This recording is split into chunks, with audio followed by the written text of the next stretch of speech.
13 गरीबी, पॉवर्टी, भूमिका, इंट्रोडक्शन। गरीबी, निर्धनता से अभिप्राय है जीवन के लिए न्यूनतम उपभोग आवश्यकताओं को प्राप्त करने की अयोग्यता। इन न्यूनतम आवश्यकताओं में भोजन, वस्त्र, मकान, शिक्षा तथा स्वास्थ्य संबंधी न्यूनतम मानवीय आवश्यकताएं शामिल होती हैं। गरीबी मूलतः वंचन से संबंधित है। यदि समाज का एक बड़ा हिस्सा वंचना, निर्धनता से पीड़ित है तथा जीवन निर्वाह की न्यूनतम आवश्यकताओं को प्राप्त नहीं कर पाता है तो ऐसी स्थिति में आर्थिक समृद्धि अर्थहीन हो जाती है। गरीबी के प्रकार, टाइप्स ऑफ पॉवर्टी। सापेक्षिक गरीबी, रिलेटिव पॉवर्टी। सापेक्षिक गरीबी यह स्पष्ट करती है कि विभिन्न आय वर्गों के बीच कितनी विषमता है। सापेक्षिक गरीबी की स्थिति तब उत्पन्न होती है जब किसी देश या क्षेत्र के कुछ लोगों की आय या जीवन का स्तर सामान्य लोगों से निम्न होता है। समाज के औसत व्यक्ति की तुलना में किसी व्यक्ति के उपभोग, आय व संपत्ति के अभाव को सापेक्षिक गरीबी कहते हैं। सापेक्षिक गरीबी की व्याख्या देश के अंदर आय में पाई जाने वाली असमानता के रूप में भी की जा सकती है।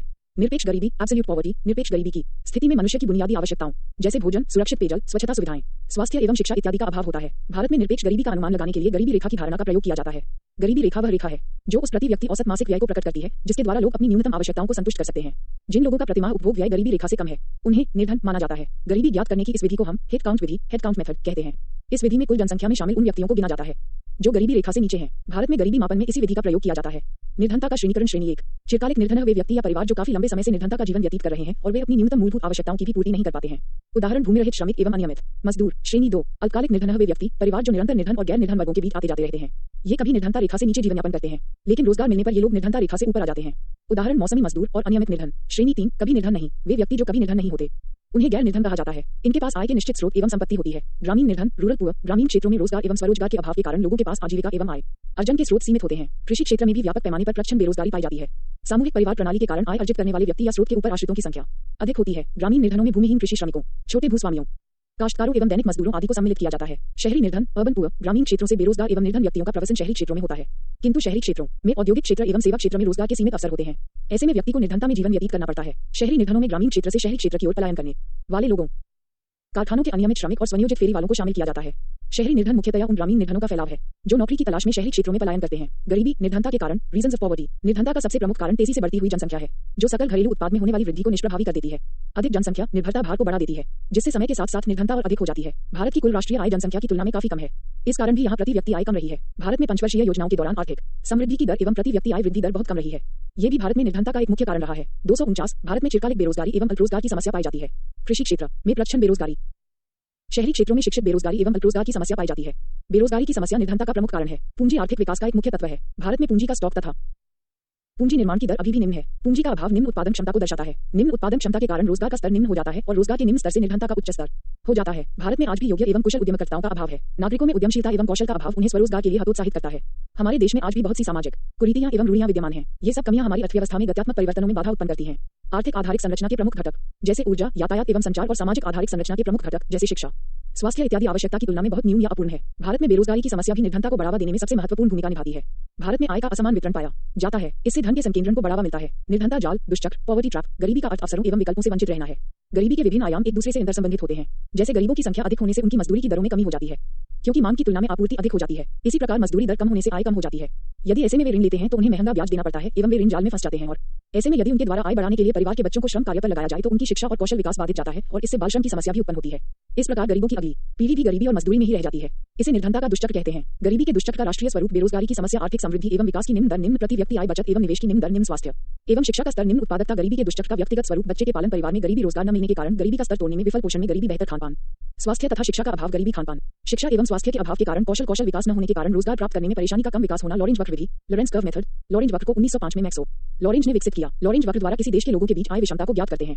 लॉरेंज वक्र का प्रत्येक बिंदु उन व्यक्तियों को प्रदर्शित करता है जो एक निश्चित आय के प्रतिशत के नीचे होते हैं। यदि समाज के 10% लोगों के पास कुल आय का 10%, 20% लोगों के पास 20% हो एवं इसी अनुपात में आगे भी बढ़ रहा हो तो इन्हें प्रदर्शित करने वाली रेखा 45 डिग्री रेखा होगी।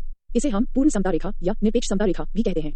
लॉरेंज वक्र, जितना ही निरपेक्ष समता रेखा के पास होगा आय की विषमता उतनी ही कम होगी। आय प्राप्तकर्ताओं का संचयी प्रतिशत फिरिट गुराइट जिनी कोएफिशिएंट गिनी गुणांक को वर्ष 1912 में इटालियन सांख्यिकीविद कोरेडो गिनी ने विकसित किया। गिनी गुणांक आय के वितरण की विषमता की माप की सबसे प्रचलित विधि है जो आय के प्रत्येक युग्म के बीच आय अंतर की माप करती है। यह वास्तविक लॉरेंज वक्र तथा निरपेक्ष रेखा के बीच का क्षेत्रफल तथा निरपेक्ष समता रेखा के नीचे के संपूर्ण क्षेत्र के बीच अनुपात प्रदर्शित करता है। गिनी गुणांक इक्वल्स छायांकित क्षेत्रफल समता रेखा के नीचे का संपूर्ण क्षेत्रफल। गिनी गुणांक का अधिकतम मूल्य 1 के बराबर होगा तथा न्यूनतम मूल्य 0 के बराबर होगा। गिनी गुणांक में यदि 100 से गुणा कर दे तो हम गिनी सूचकांक प्राप्त कर सकते हैं। 250 गरीबी, वैश्विक बहुआयामी गरीबी सूचकांक। 2022 ग्लोबल मल्टीडायमेंशनल पॉवर्टी इंडेक्स 2022 वर्ष 2010 में बहुआयामी गरीबी सूचकांक MPI की अवधारणा को संयुक्त राष्ट्र विकास कार्यक्रम UNDP एवं ऑक्सफोर्ड गरीबी एवं मानव विकास पहल OPHI ऑक्सफोर्ड विश्वविद्यालय द्वारा संयुक्त रूप से मानव विकास रिपोर्ट के साथ विकसित किया गया।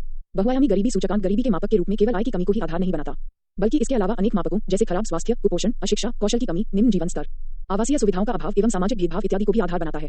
वैश्विक बहुआयामी निर्धनता सूचकांक में मानव विकास सूचकांक को प्रतिबिंबित करने वाले 3 आयाम लिए गए हैं एवं इन तीनों को 10 सूचकों में विभाजित किया गया है। वैश्विक बहुआयामी गरीबी सूचकांक जीवन स्वास्थ्य, शिक्षा निर्वाह स्तर, शिशु मृत्यु दर, कुपोषण, नामांकित शिशु, शैक्षिकी वर्ष, संपत्ति, ईंधन आपूर्ति, आवास, विद्युत, जलापूर्ति, शौचालय। वैश्विक परिदृश्य भारतीय अर्थव्यवस्था 120 करोड़ लोग बहुआयामी गरीबी से ग्रस्त हैं। उनमें से लगभग आधे 18 वर्ष से कम उम्र के हैं। उनमें से अधिकांश उप सहारा अफ्रीका 57.9 करोड़ में रहते हैं। इसके बाद दक्षिण एशिया 38.5 करोड़ का स्थान आता है। भारत में अब तक दुनिया भर में सबसे अधिक गरीब लोग हैं। उसके बाद नाइजीरिया का स्थान है। भारतीय परिदृश्य 22.8 करोड़ बहुआयामी गरीब है, 9.7 करोड़ बच्चों सहित। 2008-06 और 2019-21 के बीच गरीबों की संख्या में लगभग 41.5 करोड़ की गिरावट आई। भारत में गरीबी को मापने से संबंधित समितियां, committees related to measuring poverty in India, Bharat में गरीबी के निर्धारण हेतु राष्ट्रीय प्रतिदर्श सर्वेक्षण कार्यालय (एनएसएसओ) एक मुख्य संस्था के रूप में कार्य करता है। भारत में गरीबी को मापने के लिए खर्च अथवा उपभोग विधि का प्रयोग किया जाता है। डॉक्टर वाई के अलग समिति, डॉक्टर वाई के अलग कमेटी। भारत में गरीबी के निर्धारण हेतु 1977 में योजना आयोग द्वारा डॉक्टर वाई के अलग की अध्यक्षता में एक समिति का गठन किया गया। इस कार्यदल द्वारा जनवरी 1979 में अपनी रिपोर्ट प्रस्तुत की गई। इस कार्यदल ने एक ऐसा गरीबी निर्देशांक तैयार किया जिसमें ग्रामीण क्षेत्र के लिए 2400 कैलोरी प्रति व्यक्ति प्रतिदिन तथा शहरी क्षेत्र के लिए 2100 कैलोरी प्रति व्यक्ति प्रतिदिन की संस्तुति की गई। इस गरीबी निर्देशांक के आधार पर जिन व्यक्तियों का उपभोग व्यय इन कैलोरी की आवश्यकताओं की पूर्ति से कम होगा वे गरीबी रेखा से नीचे होंगे। लकड़ावाला समिति, लकड़ावाला कमेटी योजना आयोग द्वारा देश में निर्धनता को मापने के लिए 1989 में प्रो डी टी लकड़ावाला की अध्यक्षता में एक विशेषज्ञ दल का गठन किया गया। 1993 में प्रस्तुत की गई अपनी रिपोर्ट में इस विशेषज्ञ दल ने प्रत्येक राज्य में ग्रामीण व शहरी निर्धनता के लिए अलग अलग मूल्य सूचकांकों की बात की। इस कार्यदल द्वारा 18 राज्यों के ग्रामीण एवं शहरी क्षेत्रों के लिए अलग अलग गरीबी रेखा निर्धारित की गई। वैश्विक बहुआयामी गरीबी सूचकांक का मान अधिकतम 100% है। प्रत्येक आयाम को समान भार दिया गया है। इस प्रकार प्रत्येक आयाम का अधिकतम अंक 33.3% है। शिक्षा तथा स्वास्थ्य आयामों में से प्रत्येक में 2 सूचक हैं। इस प्रकार इनके प्रत्येक अंश का भार 16.7% है। जीवन निर्वाह स्तर के 6 सूचक हैं। इस प्रकार इसके प्रत्येक अंश का भार 5.6% है। बहुआयामीय निर्धनता से ग्रस्त लोगों का पता लगाने के लिए प्रत्येक परिवार के लिए वंचन अंक डेप्रिवेशन स्कोर को जोड़कर पारिवारिक वंचन हाउसहोल्ड डेप्रिवेशन प्राप्त किया जाता है। गरीबों तथा अन्य लोगों में अंतर करने के लिए 33.3% का विच्छेदन कट ऑफ लिया गया है, जो भारित सूचकों के 1/3 के समकक्ष है। यदि m का मान 33.3% या उससे अधिक है तो परिवार तथा उसका प्रत्येक सदस्य बहुआयामीय निर्धन मल्टीडायमेंशनली पुअर है। जिन परिवारों का वंचन अंक m 20% से 33.3% के बीच है उनके बहुआयामीय निर्धन बनने का खतरा है तथा जिन परिवारों का वचन अंक 50% या उससे अधिक है वे गंभीर रूप से बहुआयामीय निर्धन हैं। वैश्विक बहुआयामी गरीबी सूचकांक की सहायता से सतत विकास लक्ष्य 1 सब जगह गरीबी या इसके सभी रूपों को समाप्त करना को प्राप्त करने की दिशा में विश्व के सभी देशों द्वारा किए गए प्रयासों की एक विशेषज्ञ कार्यदल का गठन किया। 2009 में प्रस्तुत की गई अपनी सार्थकता एवं परिणामों के बारे में अध्ययन किया जा सकता है। रिपोर्ट में सुरेश तेंदुलकर समिति ने गरीबी के परंपरागत रूप को छोड़कर ग्रामीण क्षेत्र में निर्धनता रेखा के लिए कृषि श्रमिकों के उपभोक्ता मूल्य सूचकांक को लिया गया तथा शहरी क्षेत्रों के लिए औद्योगिक श्रमिकों के उपभोक्ता मूल्य सूचकांक को आधार बनाया गया। सुरेश तेंदुलकर समिति, सुरेश तेंदुलकर कमेटी। वर्ष 2005 में योजना आयोग ने सुरेश तेंदुलकर की अध्यक्षता में 251 दृष्टि पब्लिकेशंस गरीबी के बहुआयामी रूप को स्वीकार किया। सुरेश तेंदुलकर समिति ने प्रति व्यक्ति प्रतिदिन खर्च ग्रामीण क्षेत्रों में 27 रुपए तथा शहरी क्षेत्रों में 33 रुपए को अपनाया। इस प्रकार प्रति व्यक्ति मासिक खर्च 816 रुपए ग्रामीण क्षेत्रों के लिए तथा शहरी क्षेत्रों के लिए 1000 रुपए को गरीबी रेखा माना गया। इससे नीचे जीवन यापन करने वालों को गरीब माना गया। सी रंगराजन समिति, सी रंगराजन कमेटी योजना आयोग ने वर्ष 2012 में सी रंगराजन की अध्यक्षता में एक समिति का गठन किया। सी रंगराजन समिति द्वारा 2014 में अपनी रिपोर्ट सौंपी गई। सी रंगराजन समिति के आधार पर अखिल भारतीय स्तर पर ग्रामीण क्षेत्र के लिए 972 रुपए तथा शहरी क्षेत्र के लिए 1407 रुपए प्रति व्यक्ति मासिक उपभोग व्यय को गरीबी रेखा के रूप में परिभाषित किया गया। गरीबी निर्धनता पॉवर्टी विशेषज्ञ समूह वर्ष प्रति व्यक्ति प्रतिदिन उपभोग व्यय रुपए में, प्रति व्यक्ति औसत मासिक उपभोग व्यय रुपए में। अखिल भारतीय निर्धनता रेखाएं 5 व्यक्तियों के परिवार का औसत मासिक उपभोग व्यय रुपए में। नोट, राष्ट्रीय स्तर पर परिभाषित इन गरीबी रेखाओं को विभिन्न राज्यों में राज्य विशिष्ट गरीबी रेखाओं में विभाजित किया जाता है। इसलिए अलग अलग राज्यों में कीमत स्तर अलग अलग होने से राज्यों की आधिकारिक गरीबी रेखाओं में भिन्नता देखने को मिलती है। अरविंद पनगरिया टास्क फोर्स मार्च 2015 में नीति आयोग द्वारा डॉक्टर अरविंद पनगरिया की अध्यक्षता में एक टास्क फोर्स का गठन किया गया। इसका प्रमुख कार्य भारत में निर्धनता के आकलन हेतु विधि का सुझाव देना था। इस टास्क फोर्स द्वारा eliminating poverty, creating jobs and strengthening social programs नामक एक रिपोर्ट प्रस्तुत की गई है। इस रिपोर्ट में गरीबी से संबंधित निम्नलिखित 2 पहलुओं की चर्चा की गई है। 1. भारत में गरीबी का निर्धारण अथवा मापन किस प्रकार या किस आधार पर किया जाना चाहिए। 2. भारत में गरीबी उन्मूलन के लिए क्या क्या रणनीतियां एवं कार्यक्रम बनाए जाने चाहिए। गरीबी रेखा निर्धारण हेतु उपभोग संबंधित आंकड़ों के एकत्रीकरण के लिए विभिन्न विधियां। एक समान संदर्भ अवधि यूनिफॉर्म रेफरेंस पीरियड यूआरपी वर्ष 1993-94 तक राष्ट्रीय प्रतिदर्श सर्वेक्षण कार्यालय एनएसएसओ द्वारा इस विधि से उपभोग संबंधित सूचनाएं एकत्र की जाती थी। इस विधि में 30 दिनों की स्मृति अवधि के दौरान उपभोग की गई सभी वस्तुओं से संबंधित आंकड़े एकत्र किए जाते थे। मिश्रित संदर्भ अवधि मिक्स्ड रेफरेंस पीरियड एमआरपी वर्ष 1999-2000 से राष्ट्रीय प्रतिदर्श सर्वेक्षण कार्यालय एनएसएसओ द्वारा अपनाई गई इस विधि में पिछले 1 वर्ष के दौरान उपभोग की गई 5 निम्न बारंबारता वाली वस्तुओं, कपड़े, जूते, टिकाऊ सामान, शिक्षा और संस्थागत स्वास्थ्य व्यय तथा पिछले 30 दिनों में उपभोग की गई सभी अन्य वस्तुओं की माप की जाती है। संशोधित मिश्रित संदर्भ अवधि मॉडिफाइड मिक्स्ड रेफरेंस पीरियड एमएमआरपी राष्ट्रीय प्रतिदर्श सर्वेक्षण कार्यालय एनएसएसओ द्वारा वर्ष 2009-10 और 2011-12 से इस विधि को अपनाया गया। इस विधि में कुछ उपभोग की जाने वाली वस्तुओं की माप पिछले 30 दिनों की बजाय पिछले 7 दिनों की स्मृति अवधि के लिए की जाती है। इन वस्तुओं खाद्य तेल, अंडे, मांस, मछली, सब्जियां, फल, मसाले, पेय पदार्थ, नाश्ते का सामान, प्रसंस्कृत खाद्य पदार्थ, पान, तंबाकू और मादक पदार्थ शामिल होते हैं। भारत में गरीबी अनुमान पॉवर्टी एस्टिमेट्स इन इंडिया योजना आयोग ने परिवार उपभोक्ता व्यय सर्वेक्षण 2011-12 के 68वें दौर के राष्ट्रीय प्रतिदर्श सर्वेक्षण के आंकड़ों का प्रयोग करते हुए तेंदुलकर समिति की सिफारिशों के आधार पर 2011-12 के लिए गरीबी रेखा और गरीबी के अनुपात को अद्यतन किया है। तदनुसार 2011-12 में ग्रामीण क्षेत्रों के लिए 816 रुपए मासिक प्रति व्यक्ति व्यय पर और शहरी क्षेत्रों के लिए 1000 रुपए पर अखिल भारतीय स्तर पर गरीबी रेखा निर्धारित की गई। देश में गरीबी का अनुपात 2004-05 में 37.2% से घटकर 2011-12 में 21.9% रह गया। संपूर्ण रूप से गरीबों की संख्या 2004-05 में 407.1 मिलियन से घटकर 2011-12 में 269.3 मिलियन रह गई। 2004-05 से 2011-12 के दौरान औसत वार्षिक गिरावट 2.2% बिंदु है। योजना आयोग ने गरीबी की माप की प्रविधि की समीक्षा करने के लिए जून 2012 में डॉक्टर सी रंगराजन की अध्यक्षता में विशेषज्ञ समूह का गठन किया। भारत में गरीबों की संख्या और प्रतिशत वर्ष ग्रामीण गरीबी का अनुपात प्रतिशत स्रोत योजना आयोग तेंदुलकर प्रविधि से अनुमानित। प्रारंभ में विश्व बैंक ने $1 प्रति व्यक्ति प्रतिदिन को गरीबी रेखा के रूप में परिभाषित किया। 2008 में इसे बढ़ाकर $1.25 प्रति व्यक्ति प्रतिदिन कर दिया गया। इसके आधार पर 2009 में भारत की 31.4% जनसंख्या गरीबी रेखा से नीचे थी। वर्ष 2015 में विश्व बैंक द्वारा नई गरीबी रेखा क्रय शक्ति समता के आधार पर 2011 की कीमतों के अनुसार का निर्धारण किया गया। अब गरीबी रेखा $1.90 प्रति व्यक्ति प्रतिदिन है। भारत में निर्धनता की प्रवृत्तियां। भारतीय अर्थव्यवस्था वर्ष 2000 के पश्चात भारत ने गरीबी उन्मूलन में उल्लेखनीय प्रगति की है। वर्ष 2015 में भारत की 13.4% जनसंख्या अंतर्राष्ट्रीय गरीबी रेखा $1.90 प्रतिदिन प्रति व्यक्ति के नीचे जीवन यापन कर रही थी। वित्तीय वर्ष 2011-12 से वर्ष 2015 तक 90 मिलियन से अधिक लोग भीषण गरीबी की अवस्था से बाहर हुए हैं और उनके जीवन स्तर में भी काफी सुधार हुआ है। विश्व एवं क्षेत्रीय स्तर पर गरीबी के अनुमान 2013 क्षेत्र पूर्व एशिया और प्रशांत पूर्वी यूरोप और मध्य एशिया लैटिन अमेरिका और हेडकाउंट अनुपात प्रतिशत में गरीबों की संख्या। स्रोत आर्थिक सर्वेक्षण 2013-14 और योजना आयोग नोट 2004-05 2009-10 और 2011-12 के आंकड़े नई निर्धनता रेखा पर आधारित हैं। भारत में निर्धनता की प्रवृत्तियों का विश्लेषण करने पर पता चलता है कि यहाँ जनसंख्या बढ़ने के साथ साथ निर्धनों की संख्या में भी वृद्धि हुई है। लेकिन सरकार द्वारा चलाई गई अनेक योजनाओं के प्रभाव कुल जनसंख्या में निर्धनों के प्रतिशत में कमी आई है। से विश्व बैंक द्वारा प्रकाशित report poverty and shared prosperity 2016 के अनुसार वर्ष 2013 में विश्व की जनसंख्या का 10.7% हिस्सा $1.90 प्रतिदिन की अंतर्राष्ट्रीय गरीबी रेखा से नीचे जीवन यापन करता है। वर्ष 1990 के 1.85 बिलियन की तुलना में वर्ष 2013 में विश्व में गरीबी रेखा के नीचे जीवन यापन करने वालों की संख्या 767 मिलियन रह गई है। विश्व बैंक के अनुसार वर्ष 2011-12 में भारत की 21.2% जनसंख्या $1.90 प्रतिदिन की गरीबी रेखा के नीचे जीवन यापन कर रही है। समृद्धि विकास में तभी परिवर्तित होती है जब निर्धनता का उन्मूलन होता है, अर्थात लोगों को भूख अथवा अभाव का सामना नहीं करना पड़ता तथा सभी लोग भोजन, वस्त्र, आवास, शिक्षा और स्वास्थ्य सुविधाओं जैसी न्यूनतम अनिवार्यताएं अवश्य प्राप्त कर लेते हैं। सकल घरेलू उत्पाद में महत्वपूर्ण वृद्धि के बावजूद भारत में निर्धनता एक प्रमुख चुनौती बनी हुई है। भारत में निर्धनता एक सामाजिक चुनौती के रूप में कायम है तथा वास्तव में यह एक कलंक है। गरीबी के दुष्परिणाम कॉन्सिक्वेंसेस ऑफ पॉवर्टी, आर्थिक समृद्धि का निम्न होना, भुखमरी, कुपोषण एवं खराब स्वास्थ्य की समस्याएं, समाज में असमानता में वृद्धि, जनसंख्या वृद्धि में सहायक, अशिक्षा की समस्या में वृद्धि, बाल श्रम में वृद्धि, आपराधिक गतिविधियों में वृद्धि, उत्पादन के संसाधनों पर अत्यधिक दबाव, निम्न जीवन स्तर, स्वच्छता का अभाव, समावेशी विकास में बाधा, बढ़ती हुई आत्महत्या की घटनाएं। गरीबी को दूर करने के उपाय मेजर्स टू रिमूव पॉवर्टी, सकल घरेलू उत्पाद में तीव्र वृद्धि, जनसंख्या की वृद्धि दर को कम करना, रोजगार के नए अवसरों का सृजन।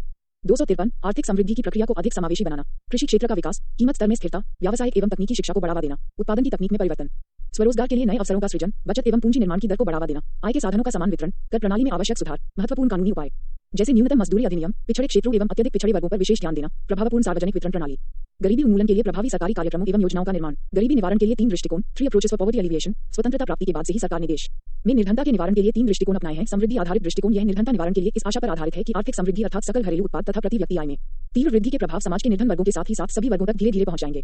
निर्धनता उन्मूलन कार्यक्रम सरकार द्वारा चलाए गए विशेष कार्यक्रम जो समाज के निर्धन वर्ग को आर्थिक अवसर, रोजगार के अवसर, सब्सिडी, खाद्य एवं पोषण, सुरक्षा तथा आवास आदि प्रदान करेंगे जिससे वे अपनी आर्थिक दशा सुधार सकें। निर्धन वर्ग की न्यूनतम जरूरतों को पूरा करना यह निर्धन वर्ग की न्यूनतम आवश्यकताओं की पूर्ति पर बल देता है जिनमें भोजन, स्वास्थ्य, शिक्षा, मकान आदि शामिल हैं। सार्वजनिक वितरण व्यवस्था द्वारा जीवन की अनिवार्य वस्तुओं का वितरण इस दृष्टिकोण का महत्वपूर्ण घटक है।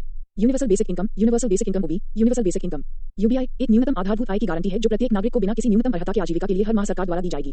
यूबीआई के अंतर्गत लाभ पात्रता की इकाई परिवार नहीं बल्कि व्यक्ति होता है, अर्थात यूबीआई के तहत प्रत्येक व्यक्ति को बुनियादी आय प्रदान की जाएगी। इसके लिए व्यक्ति को केवल भारत का नागरिक होना अनिवार्य होगा। यूनिवर्सल बेसिक इनकम व्यक्ति को किसी अन्य स्रोत से हो रही आय के अलावा 254 प्राप्त होगी, अर्थात यदि कोई व्यक्ति किसी अन्य स्रोत से आय अर्जित कर रहा है तो भी वह यूबीआई के अंतर्गत बुनियादी आय प्राप्त करने का हकदार होगा। यूबीआई के पक्ष में तर्क arguments in favour of UBI, UBI गरीबी उन्मूलन में सहायक हो सकता है। इससे गरीबी की कगार पर खड़े लोग उपभोग के एक निश्चित स्तर को प्राप्त कर सकेंगे जिससे उनके जीवन स्तर में थोड़ा सुधार संभव हो जाएगा। यूबीआई सामाजिक न्याय सुनिश्चित करने की दिशा में एक बड़ा कदम साबित होगा। यूबीआई आम नागरिकों को आकस्मिक दुर्घटनाओं एवं विपरीत परिस्थितियों में सुरक्षा प्रदान कर आर्थिक और सामाजिक सुरक्षा का एक समावेशी मॉडल प्रस्तुत करता है। देश में बहुत से लोग पैसों के अभाव में न्यूनतम आवश्यकता की वस्तुओं एवं सुविधाओं से भी वंचित हैं। ऐसे में यूबीआई नागरिकों को एक सामान्य आय सुरक्षा प्रदान कर उनकी मूलभूत आवश्यकताओं की पूर्ति कर सकती है। यूबीआई के द्वारा राज्य और आम नागरिकों के बीच सीधा संबंध स्थापित हो सकेगा। राज्य द्वारा प्रदान की गई आर्थिक सहायता को आम नागरिक अपनी आवश्यकतानुसार उपयोग कर सकता है। यूबीआई के माध्यम से सभी नागरिकों को एक बुनियादी आय उपलब्ध करा दी जाएगी जिससे रोजगार के अभाव में भी व्यक्ति जीवन यापन कर सकेगा तथा वह जोखिमपूर्ण व गरिमा विरुद्ध कार्यों को करने हेतु विवश नहीं होगा और एक न्यूनतम आय की निश्चितता के कारण नियोक्ता से मोलभाव भी कर पाएगा। यूबीआई के तहत प्रदान की जाने वाली बुनियादी आय सीधे लाभार्थियों के बैंक खाते में प्रेषित की जानी है। इसलिए यूबीआई के कार्यान्वयन में किसी बड़े नौकरशाही अर्थात प्रशासनिक ढांचे के निर्माण की आवश्यकता नहीं होगी। इससे राज्य के प्रशासनिक एवं नौकरशाही पर किए जाने वाले व्ययों में कमी आएगी। यूबीआई के विपक्ष में तर्क arguments in the opposition of UBI, universal basic income लोगों में कार्य करने के प्रोत्साहन को कम कर सकती है। बुनियादी आवश्यकताओं की पूर्ति करने की व्यवस्था ही व्यक्ति को कार्य करने का प्रोत्साहन प्रदान करती है और यदि राज्य व्यक्ति की आवश्यकताओं को पूरा करने हेतु आवश्यक बुनियादी आय भी प्रदान करने लगेगा तो व्यक्ति अकर्मण्यता के शिकार हो सकते हैं। इससे अर्थव्यवस्था में श्रम की मांग और पूर्ति का संतुलन प्रभावित होगा क्योंकि सभी को एक बुनियादी आय सुनिश्चित हो जाने पर श्रम की आपूर्ति कम हो जाएगी जिससे दैनिक मजदूरी की दर वृद्धि हो सकती है। यूनिवर्सल बेसिक इनकम देश में लोकप्रिय या लोकभावनकारी की राजनीति को बड़े पैमाने पर बढ़ावा देगी। इस संबंध में आय के स्तर को बुनियादी आय माना जाए को लेकर विभिन्न राजनीतिक गरीबी दल अपने ढंग से मनमाने वायदे करेंगे और यदि वायदों को पूरा उज्ज्वला 2.0 करने के दबाव में बुनियादी आय के स्तर को उच्च रखा गया तो भारत का राजकोषीय संतुलन प्रभावित होगा। इससे वैश्विक स्तर पर भारतीय अर्थव्यवस्था प्रधानमंत्री द्वारा 10 अगस्त 2021 को उत्तर प्रदेश के महोबा में भारतीय अर्थव्यवस्था की साख प्रभावित होगी और निवेश में भी प्रधानमंत्री उज्ज्वला योजना 2.0 का शुभारंभ किया गया। गिरावट हो सकती है। निर्धनता उन्मूलन हेतु सरकार द्वारा चलाए गए महत्वपूर्ण कार्यक्रम important programmes run by government for eradicating poverty, Pradhan Mantri Ujjwala योजना पीएमयूवाई मई 2016 में केंद्र सरकार ने गरीबी रेखा के नीचे रहने वाले बीपीएल परिवारों की महिलाओं को निःशुल्क एलपीजी कनेक्शन प्रदान करने वाली प्रधानमंत्री उज्ज्वला योजना आरंभ की है। मुख्य बिंदु प्रारंभ में इस योजना के अंतर्गत बीपीएल परिवारों को 2019 तक 5 करोड़ एलपीजी कनेक्शन प्रदान करने के लिए 8,000 करोड़ रुपए का प्रावधान किया गया था। नोट 2018-19 के बजट में एलपीजी कनेक्शन का लक्ष्य 5 करोड़ परिवार से बढ़ाकर 8 करोड़ परिवार कर दिया गया था, जिसे सितंबर 2019 में प्राप्त कर लिया गया है। इस योजना के कार्यान्वयन के लिए गिव इट अप अभियान के माध्यम से एलपीजी सब्सिडी में बचाए गए पैसे को उपयोग में लाया जाएगा। प्रत्येक बीपीएल परिवार को एलपीजी कनेक्शन के लिए 1,600 रुपए की वित्तीय सहायता प्रदान की जाएगी। योग्य बीपीएल परिवारों की पहचान राज्य और केंद्र शासित प्रदेशों के साथ विचार विमर्श द्वारा की जाएगी। इससे महिला सशक्तिकरण को बढ़ावा मिलेगा और उनके स्वास्थ्य की रक्षा होगी। इससे खाना बनने में लगने वाले समय और कठिन परिश्रम को कम करने में सहायता मिलेगी और गैस के वितरण में कार्यरत ग्रामीण युवाओं को रोजगार उपलब्ध होगा। जीवाश्म ईंधन आधारित खाना बनाने से स्वास्थ्य से जुड़ी गंभीर समस्याएं उत्पन्न होती हैं। WTO के एक अनुमान के अनुसार भारत में प्रति वर्ष 5 लाख लोगों की मृत्यु अस्वच्छ जीवाश्म ईंधन के कारण होती है। इनमें से अधिकतर की मृत्यु के कारण गैर संचारी रोग जैसे हृदय रोग, आघात, दीर्घकालीन प्रतिरोधी फेफड़े संबंधी रोग और फेफड़े का कैंसर आदि हैं। प्रधानमंत्री उज्ज्वला योजना के तहत बीपीएल परिवारों को एक भरा हुआ गैस सिलेंडर, रेगुलेटर व पाइप मुफ्त में दिया जाएगा। पेट्रोलियम और प्राकृतिक गैस मंत्रालय देश में पहली बार निर्धनतम परिवारों की करोड़ों महिलाओं को लाभ पहुंचाने वाली इस योजना का कार्यान्वयन करेगा। इसका उद्देश्य उन प्रवासियों को अधिकतम लाभ प्रदान करना है जो दूसरे राज्यों में रहते हैं और उन्हें अपने पते का प्रमाण प्रस्तुत करने में कठिनाई होती है। अब उन्हें लाभ उठाने के लिए केवल सेल्फ डिक्लेरेशन देना होगा। उद्देश्य महिलाओं को सशक्त बनाना और उनके स्वास्थ्य की रक्षा करना। भारत में अशुद्ध खाना पकाने के ईंधन के कारण होने वाली मौतों की संख्या को कम करना। घर के अंदर जीवाश्म ईंधन जलाने से वायु प्रदूषण के कारण छोटे बच्चों को होने वाली श्वास संबंधी गंभीर बीमारियों से बचाना। विशेषताएं इस योजना में बीपीएल परिवारों को प्रत्येक एलपीजी कनेक्शन के लिए 1,600 रुपए की वित्तीय सहायता प्रदान की जाती है। एक जमा मुक्त एलपीजी कनेक्शन के साथ उज्ज्वला 2.0 लाभार्थियों को पहली रिफिल और एक हॉटप्लेट निःशुल्क प्रदान किया जाएगा। लक्ष्य उज्ज्वला 1.0 के तहत मार्च 2020 तक गरीबी रेखा से नीचे बीपीएल के परिवारों की 50 मिलियन महिलाओं को एलपीजी कनेक्शन प्रदान करने का लक्ष्य था। हालांकि अगस्त 2018 में 7 अन्य श्रेणियों की महिलाओं को योजना के दायरे में लाया गया था। इनमें शामिल हैं अनुसूचित जाति, अनुसूचित जनजाति, प्रधानमंत्री आवास योजना पीएमएवाई के तहत अंत्योदय अन्न योजना आई के लाभार्थी, वनवासी, सबसे पिछड़े वर्ग, चाय बागान और द्वीप समूह। उज्ज्वला 2.0 के तहत लाभार्थियों को अतिरिक्त 10 मिलियन एलपीजी कनेक्शन प्रदान किए जाएंगे। सरकार ने 50 जिलों के 21 लाख घरों में पाइप से गैस पहुंचाने का भी लक्ष्य रखा है। पात्रता मानदंड आवेदक की आयु 18 वर्ष होनी चाहिए, केवल महिला। एक ही घर में किसी भी ओएमसी से कोई अन्य एलपीजी कनेक्शन नहीं होना चाहिए। योजक चिन्ह निम्नलिखित श्रेणियों में से किसी से संबंधित वयस्क महिला, अनुसूचित जाति, अनुसूचित जनजाति, प्रधानमंत्री आवास योजना, ग्रामीण, अति पिछड़ा वर्ग, एमबीसी, अंत्योदय अन्न योजना एवाई, चाय और पूर्व चाय बागान जनजातियां, वनवासी, द्वीप और नदी द्वीप समूह में रहने वाले लोग। SECC परिवारों AHL 3 या 14 सूत्री घोषणा के अनुसार किसी भी गरीब परिवार के तहत सूचीबद्ध हैं। नोडल मंत्रालय पेट्रोलियम और प्राकृतिक गैस मंत्रालय, दीनदयाल उपाध्याय ग्रामीण कौशल योजना, दीन दयाल उपाध्याय ग्रामीण कौशल्या योजना DDU गति 25 सितंबर 2014 को भारत सरकार द्वारा गरीब परिवारों के 15-35 वर्षों के ग्रामीण युवाओं के कौशल विकास और उत्पादन क्षमता के विकास पर बल देने के लिए दीनदयाल उपाध्याय ग्रामीण कौशल योजना का शुभारंभ किया गया। इस योजना का उद्देश्य कौशल विकास और अन्य उपायों के माध्यम से आजीविका के अवसरों में वृद्धि कर ग्रामीण युवाओं के जीवन स्तर में सुधार लाना और उनका समावेशी विकास करना है। प्रमुख बिंदु इस योजना का क्रियान्वयन ग्रामीण विकास मंत्रालय द्वारा किया जा रहा है। यह एक 3 स्तरीय कार्यान्वयन प्रारूप का अनुसरण करती है। ग्रामीण विकास मंत्रालय की दीनदयाल उपाध्याय ग्रामीण कौशल योजना ग्रामीण युवाओं के जीवन स्तर को सुधारने में एक नीति निर्माता, तकनीकी सहायक और सुविधा एजेंसी के रूप में काम करती है। इस योजना के माध्यम से 576 घंटे 3 माह से लेकर 2304 घंटे 12 माह की अवधि वाली प्रशिक्षण परियोजनाओं के लिए वित्तपोषण किया जाता है। इस योजना के माध्यम से खुदरा, आतिथ्य, स्वास्थ्य, निर्माण, स्वचालित, चमड़ा, बिजली, रत्न और आभूषण आदि जैसे 250 से भी अधिक ट्रेडों में कौशल प्रशिक्षण कार्यक्रमों हेतु वित्तपोषण किया जा रहा है। सरकार के आदेशानुसार केवल मांग आधारित और कम से कम 75% प्रशिक्षुओं को रोजगार देने का लक्ष्य तय किया गया है। फिलहाल ये योजना 33 राज्यों, केंद्र शासित प्रदेशों के 610 जिलों में कार्यान्वित की गई है। आजीविका कौशल विकास कार्यक्रम को ही अब दीनदयाल उपाध्याय ग्रामीण कौशल योजना के नाम से जाना जाता है। लक्ष्य लाभकारी योजनाओं तक निर्धन और सीमांत लोगों को पहुंचने में सक्षम बनाना, ग्रामीण गरीबों को मांग आधारित निःशुल्क कौशल प्रशिक्षण प्रदान करना, समावेशी कार्यक्रम तैयार करना, सामाजिक तौर पर वंचित समूहों, अनुसूचित जाति, अनुसूचित जनजाति के 50%, अल्पसंख्यक वर्ग के 15%, विकलांग व्यक्तियों के 3% तथा महिला वर्ग के 33% को अनिवार्य से शामिल करना, प्रशिक्षण से लेकर आजीविका उन्नयन पर जोर देना, रूप नियोजित उम्मीदवारों के लिए अतिरिक्त सहायता योजना बनाना, रोजगार साझेदारी तैयार करने की दिशा में सकारात्मक पहल, प्रशिक्षण सेवा प्रदान करने वाली नई एजेंसियां तैयार करके कौशल विकास करना। जम्मू कश्मीर हिमायत परियोजना, पूर्वोत्तर क्षेत्र और वामपंथी उग्रवाद से प्रभावित 27 जिलों, रोशनी परियोजना में निर्धन ग्रामीण युवाओं के लिए परियोजनाओं पर अधिक जोर देना। इस योजना के तहत ग्रामीण युवाओं में कौशल विकास के लिए अंतर्राष्ट्रीय कंपनियों समेत निजी क्षेत्र की कंपनियों को भी शामिल करना। इस योजना के तहत कौशल विकास हेतु शामिल होने वाले युवाओं की न्यूनतम आयु 15 वर्ष निर्धारित की गई है, जबकि आजीविका कौशल मिशन के अंतर्गत न्यूनतम आयु 18 वर्ष है। इस योजना के अंतर्गत विकलांगों की प्रशिक्षण आवश्यकताओं का भी ध्यान रखा जाएगा। दीनदयाल उपाध्याय अंत्योदय योजना, दीनदयाल उपाध्याय अंत्योदय योजना 25 सितंबर 2014 को भारत सरकार द्वारा शहरी गरीबों के कौशल विकास हेतु दीनदयाल उपाध्याय शहरी कौशल योजना आरंभ की गई। योजना का उद्देश्य कौशल विकास और अन्य उपायों के माध्यम से आजीविका के अवसरों में वृद्धि कर शहरी गरीबी को कम करना है। विशेषताएं शहरी क्षेत्रों में इस योजना का कार्यान्वयन केंद्रीय आवास एवं शहरी गरीबी उन्मूलन मंत्रालय द्वारा किया जा रहा है। देश के सभी 4041 शहरों एवं कस्बों को इस योजना के अंतर्गत लाया गया है। प्रत्येक शहरी गरीब पर 15,000 रुपए और पूर्वोत्तर व जम्मू कश्मीर हेतु 18,000 रुपए खर्च कर उसे कुशल बनाया जाएगा। शहरी आजीविका केंद्रों के माध्यम से शहरी नागरिकों द्वारा शहरी गरीबों को बाजारोन्मुख कौशल में प्रशिक्षित करने की बड़ी मांग को पूरा किया जाएगा। इसके लिए प्रत्येक केंद्र को 10 लाख रुपए तक की पूंजी अनुदान राशि के रूप में प्रदान की जाएगी। सूक्ष्म उद्यमों और समूह उद्यमों की स्थापना करके स्वरोजगार को बढ़ावा दिया जाएगा। इसमें व्यक्तिगत परियोजनाओं के लिए 2 लाख रुपए ब्याज सब्सिडी और समूह उद्यमों पर 10 रुपए लाख की ब्याज सब्सिडी प्रदान की जाएगी। सब्सिडी वाले ब्याज की दर 7% होगी। शहरी गरीबों को स्वयं सहायता समूहों के माध्यम से वित्तीय और सामाजिक जरूरतों को पूरा करने में सक्षम बनाने के लिए प्रत्येक समूह को 10,000 रुपए की सहायता राशि दी जाएगी। विक्रेताओं के कौशल को बढ़ावा देने के लिए विक्रेता बाजार का विकास करना, शहरी बेघरों के लिए स्थायी आवासों का निर्माण और अन्य आवश्यक वस्तुओं एवं सेवाओं की उपलब्धता सुनिश्चित करना। प्रधानमंत्री आवास योजना ग्रामीण, प्रधानमंत्री आवास योजना ग्रामीण, प्रधानमंत्री आवास योजना ग्रामीण का उद्देश्य सभी बेघर परिवारों और कच्चे तथा टूटे फूटे मकानों में रहने वाले परिवारों को 2022 तक बुनियादी सुविधाओं से युक्त पक्का मकान उपलब्ध कराना है। प्रधानमंत्री आवास योजना ग्रामीण का उद्देश्य 2016-17 से 2018-19 तक 3 वर्षों में कच्चे टूटे फूटे मकानों में रहने वाले 1 करोड़ परिवारों को लाभ प्रदान करना है। सबके लिए घर के उद्देश्य को पूरा करने के लिए वर्ष 2021-22 तक 2.95 करोड़ आवासों का निर्माण करने का लक्ष्य रखा गया था। प्रधानमंत्री आवास योजना ग्रामीण के 5 वर्ष पूर्ण कर लिया गया है। इसका विस्तार करते हुए मार्च 2024 तक मूलभूत सुविधाओं से युक्त 2.95 करोड़ पक्के मकान बनाने का लक्ष्य निर्धारित किया गया है। विशेषताएं वर्ष 2016-17 से 2018-19 तक 3 वर्षों की अवधि में ग्रामीण क्षेत्रों में 1 करोड़ आवास निर्माण के लिए सहायता उपलब्ध कराना। आवास निर्माण के लिए जगह को 20 वर्ग मीटर से बढ़ाकर 25 वर्ग मीटर किया गया, जिसमें स्वच्छ रसोई हेतु क्षेत्र भी शामिल है। मैदानी क्षेत्रों में इकाई सहायता को 70,000 रुपए से बढ़ाकर 1,20,000 रुपए और पर्वतीय राज्यों दुर्गम क्षेत्रों में 75,000 रुपए से बढ़ाकर 1,30,000 रुपए करना। केंद्र और राज्य सरकारों के बीच इकाई आवास सहायता लागत भारतीय अर्थव्यवस्था का वहन मैदानी क्षेत्रों में 60:40 के आधार पर तथा पूर्वोत्तर और 3 हिमालयी राज्यों जम्मू और कश्मीर, हिमाचल प्रदेश तथा उत्तराखंड में 90:10 के आधार पर किया जाता है। संघ शासित क्षेत्रों के मामले में पूरी लागत का वहन केंद्र सरकार करेगी। स्वच्छ भारत मिशन ग्रामीण व मनरेगा के साथ तालमेल के जरिए या किसी अन्य समर्पित स्रोत में शौचालयों के लिए सहायता 12,000 रुपए का प्रावधान। इस कार्यक्रम के तहत निर्धारित लक्ष्यों की प्राप्ति में तकनीकी सहायता उपलब्ध कराने के लिए राष्ट्रीय स्तर पर राष्ट्रीय तकनीकी सहायता एजेंसी की स्थापना, जिसके द्वारा PMAY-G के लाभार्थी को वित्तीय सहायता के अलावा मकान के निर्माण में तकनीकी सहायता मुहैया कराई जाएगी। 1. यदि लाभार्थी चाहें तो उन्हें वित्तीय संस्थाओं से 70,000 रुपए तक की ऋण सुविधा उपलब्ध कराने में मदद की जाएगी। अधिकार प्राप्त समिति के अनुमोदन पश्चात ग्रामीण विकास मंत्रालय द्वारा विशेष परियोजनाएं मंजूर की जाएंगी। बुनियादी सुविधाओं अर्थात शौचालय, पेयजल, बिजली, स्वच्छ व दक्ष ईंधन, ठोस और तरल अपशिष्ट का शोधन इत्यादि की व्यवस्था के लिए अन्य सरकारी योजनाओं के साथ तालमेल करना। लाभार्थियों के बैंक डाकघर खातों में इलेक्ट्रॉनिक तरीके से सभी तरह का भुगतान किया जाएगा, जिसमें वे खाते भी शामिल हैं जिनमें इनकी सहमति से आधार संख्या की संबद्धता कर दी गई है। स्थानीय सामग्रियां, डिजाइनों और प्रशिक्षित राजमिस्त्रियों का उपयोग करते हुए लाभार्थियों द्वारा अच्छे आवास के निर्माण पर ध्यान देना। जहां कहीं भी संभव हो वहां ग्राम पंचायत, ब्लॉक या जिले को इकाई मानते हुए सिचुएशन दृष्टिकोण अपनाना।